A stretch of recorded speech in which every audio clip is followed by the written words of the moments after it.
welcome to Hattie Mae's News at 5. Today we have an exclusive over Moon Over Manifest. Welcome to Hattie Mae's News.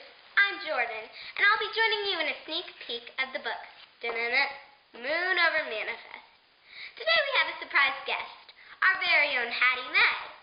Believe it or not, Hattie Mae is Manifest's own news reporter, and she inspired us, so we put her name in our title.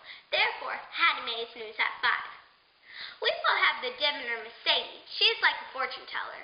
She tells Abilene all the stories. She tells Abilene, our main character, about Ned and Jinx, which they play a gigantic role. But first, we must talk about Moon Over Manifest itself. Abilene, a young 12-year-old girl, she was on a train to Manifest. It was around the Great Depression, 1936. Her daddy sent her so he could work at the railroads, and he was going to stay at her father Gideon's hometown, which was, of course, Manifest. There she met Shady. Shady was her father's friend. He was also her host, and Manifest's own Hattie Mae, who was, of course, the town's news reporter. Hattie Mae graciously let Abilene take home some newspapers, all about from when her daddy was young. Then Abilene goes home, and she's trying to find something. She's trying to find somewhere to put her belongings, because she wants them to be kept secret. So, all of a sudden, she finds a loose floorboard, and she finds a chest in it. The chest contained maps, notes, self-belongings even, like a fishing lure called the Wiggle King, a skeleton key, and what looks to be a treasure map. Abilene goes to school, and she meets two girls, Letty and Ruth Ann. Letty and Ruth Ann come over after school and discover the treasure map. As always, they're in the hunt.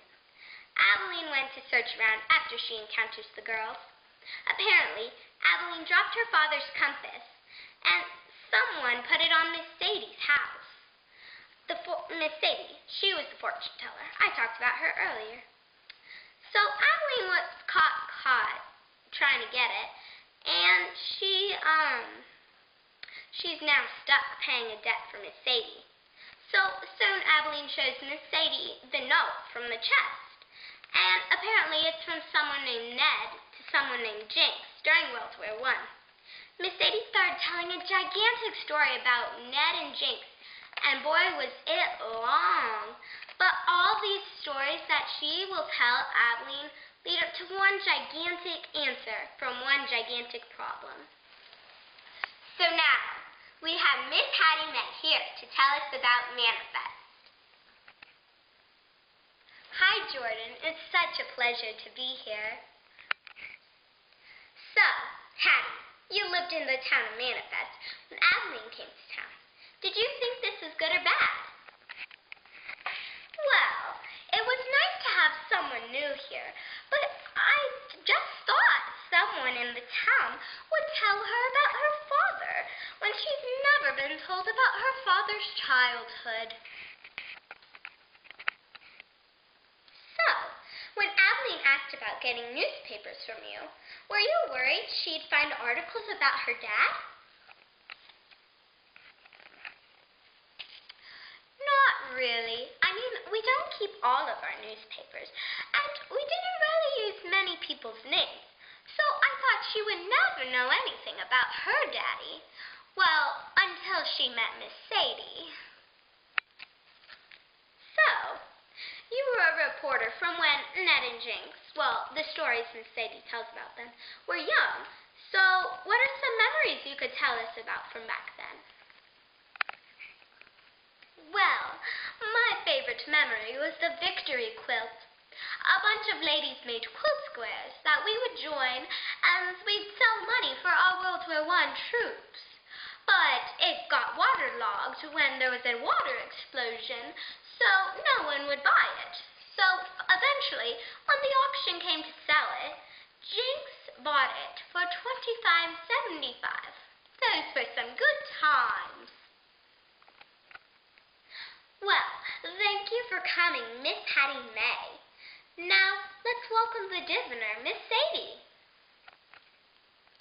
Hello! How great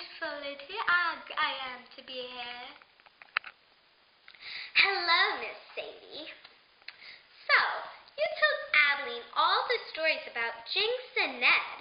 Did you know these stories by heart, or were they just thoughts from the letter that Adeline showed you? Oh, well, I would of course say Jinx knew all of these stories best, but I know them very well. If someday you listen to all my stories, you'll know I related to them in some particular way. So, you were an immigrant, a Hungarian who moved to Manifest. Do you sometimes feel mistreated, possibly? Well, some people treat me like I'm not to use in the world, that I'm just there. Like for the victory quilt, I made a quilt square, but Miss Larkin, the organizer, she called me a freak, and she said she would never accept something from someone like me. Go ahead. Oh, Miss Sadie, that's okay. It was a pleasure to have you. Please come again. Thank you, everyone, for coming and listening. The book Moon Over Manifest is really good, and there is a thrilling mystery that's perfect for anyone. If you liked our guest stars, you will really like the book Moon Over Manifest. I knew nothing about the book, and then I checked it out. I really liked it. It's a Newbery Honor book, and it really deserved that medal. So thank you for joining us here, and I hope to see you at the book